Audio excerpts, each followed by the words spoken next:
বন্ধুগণ নমস্কার। প্রথমে আপনাদের অনুরোধ করবো আপনারা আমার চ্যানেলটি সাবস্ক্রাইব করবেন এবং আমার ভিডিওটি লাইক করবেন। ভারত আমেরিকাকে এর মধ্যে একটা সবক শিখিয়ে দিয়েছে, চুপচাপ কাউকে কিছু না বলে। এবং আমেরিকার থেকে যে ডাল আসতো তার উপর 30% ট্যারিফ চাপিয়ে দিয়েছে। এবং এই অ্যানাউন্সমেন্টটা জোর করে কোনো পাবলিক ইয়ে করা হয় না। নভেম্বরের 1 তারিখ থেকে 30% এটা লাগু করা হয়েছে এবং চুপচাপ আমেরিকা বুঝতেও পারেনি। রিসেন্টলি আমেরিকার দুজন senator Kevin Cramer and Steve Daines, তারা দুজনে ডোনাল্ড ট্রাম্পকে একটা চিঠি লিখেছে যে আপনি ইন্ডিয়ার সঙ্গে ইমিডিয়েট কথা বলুন, কারণ ইন্ডিয়া চুপচাপ ডালের উপর, আমাদের যে ডাল আছে ডালের উপর হচ্ছে যে ট্যারিফ চাপিয়ে দিচ্ছে এক্সট্রা 30%। এরা দুজন হচ্ছে নর্থ ডাকোটা এবং মন্টানা সেনেটর।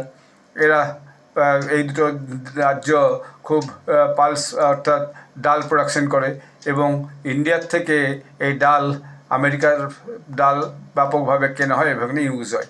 এবং এইটা যখন ট্রাম্পের কাছে পৌঁছেছে তখন ট্রাম্প বুঝতে পেরেছেন যে এর ফলে কী হয়েছে, আমেরিকার ডালের চাহিদা ভারতে ভীষণ কমে গেছে।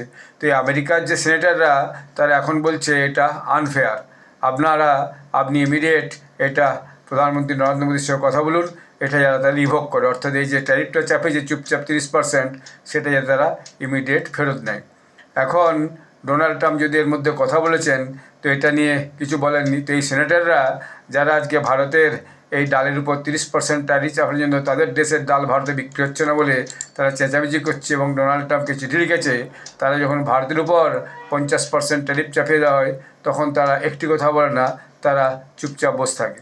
এখন বিষয়টা হচ্ছে যে ভারতের সিগন্যাল ক্লিয়ার, আর ভারতের যে এগ্রিকালচার প্রোডাক্ট তার সঙ্গে কোনো রকম নিগোসিয়েবল হবে না, সেটা নন নিগোসিয়েবল।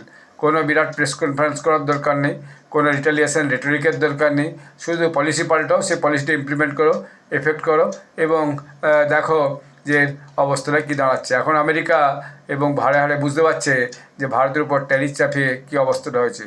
হয়তো দেখা যাচ্ছে যে আমেরিকান যে অ্যাম্বাসেডার ভারত দেশের সার্জিও গোর খুব তড়িঘড়ি করে সবার সঙ্গে মিটিং করা শুরু করেছেন, তার পিছনে এটাও একটা কারণ হতে পারে। এখন আমেরিকা বুঝতে পারছে যে খুব চেঁচামেচি করে মিটিং করে সাংবাদিক সম্মেলন করে ভারতের উপর জোরদার ট্যারিফ চাপানোর ফল কী হতে পারে। ভারত মানে যা কাজই করার সেটা করে দিয়েছে। এখন আমেরিকান সেনেটাররা ভারতের উপর দোষারোপ করে চিল্লাচ্ছে, আর নিজেরা যখন যেগুলো করে সেগুলোর উপরে তখন তাদের মুখে সেলোটে বাটা হয়ে যায়। ধন্যবাদ।